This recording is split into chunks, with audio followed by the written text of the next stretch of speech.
నెల్లూరు నగరం సమీపంలోని చింతరెడ్డిపాలెంలో వివాహేతర సంబంధం కారణంగా జరిగిన ఓ హత్యాయత్నం ఘటన స్థానికంగా తీవ్ర కలకలం రేపింది.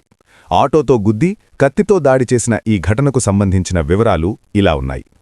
చింతరెడ్డిపాలెంకు చెందిన యనమల కార్తీక్ కుమార్, అన్నపూర్ణ దంపతులకు 15 ఏళ్ల క్రితం వివాహం జరిగింది.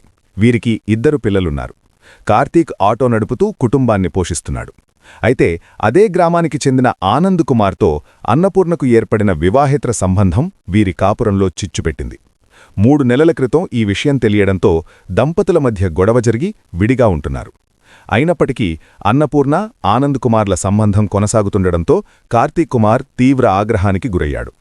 గురువారం మధ్యాహ్నం 3:30 గంటల సమయంలో ఆనంద్ కుమార్, అన్నపూర్ణ ఇద్దరూ కలిసి బుల్లెట్ బైక్పై టౌన్కు వెళుతుండగా కార్తీక్ కుమార్ తన ఆటోతో వారిని వెంబడించాడు.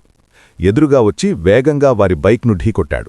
బైక్ నుంచి కింద పడిన వెంటనే కార్తీక్ కత్తితో ఆనంద్ కుమార్పై దాడికి తెగబడ్డాడు. ఈ దాడిలో ఆనంద్ కుమార్ తలకు తీవ్ర గాయాలవ్వగా అన్నపూర్ణకు బైక్పై నుంచి పడటంతో దెబ్బలు తగిలాయి. స్థానికులు పెద్దగా కేకలు వేయడంతో కార్తీక్ కుమార్ అక్కడి నుండి పరారయ్యాడు. సమాచారం అందుకున్న వెంటనే Balaji Nagar police station CI Sambasivarao తన బృందంతో సంఘటనా స్థలానికి చేరుకున్నారు. గాయపడిన వారిని వెంటనే నారాయణ హాస్పిటల్కు తరలించారు.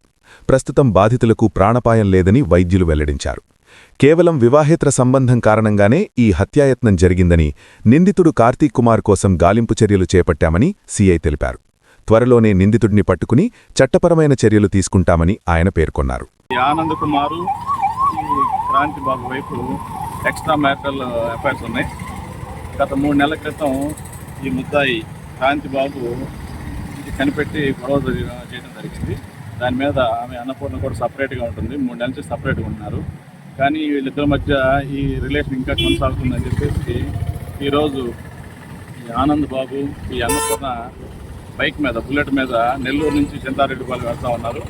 ఈ టైంకి ఇక్కడికి వచ్చేటప్పుడు 3:30కి ఇక్కడికి వచ్చేటప్పుడు అదే టైంలో ఈ క్రాంతి బాబు, అతను ఆటో డ్రైవరు, ముందు నుంచి కష్ట పెంచుకున్నాడు, భార్యతో ఇల్లీగల్ అఫైర్ పెట్టుకున్నాడు అనే ఉద్దేశంతో ఎదురు వస్తున్నటువంటి ఈ బుల్లెట్ని ఆటోతో గుద్దడం, వాళ్ళు పడిపోవడం, ఇమీడియట్లీ ముందుగా తెచ్చుకున్నటువంటి కత్తితో అతని మీద, ఆనంద్ మీద కత్తితో దాడి చేయకుండా తల మీద గాయపరిచాడు. ఇమీడియట్లీ పక్కన ఉన్నటువంటి వాళ్ళు అందరూ పెద్దగా సీన్లోకి రావడంతో అతను పరారైపోయాడు. వీళ్ళిద్దరిని నారాయణ షిఫ్ట్ చేయడం జరిగింది. ప్రస్తుతం వాళ్ళిద్దరి పరిస్థితి బాగుంది, ఎటువంటి ఇబ్బంది లేదు, ప్రాణహాని లేదు. ముద్దాయి గురించి కూడా మాకు సమాచారం ఉంది, టీమ్స్ ఫామ్ చేసాం, పట్టుకుంటాం. ఇది పూర్తిగా కుటుంబ కలహాలు, ఇల్లీగల్ అఫైర్ మూలం జరిగిందే కానీ వేరే అతను ఏమీ కాదు.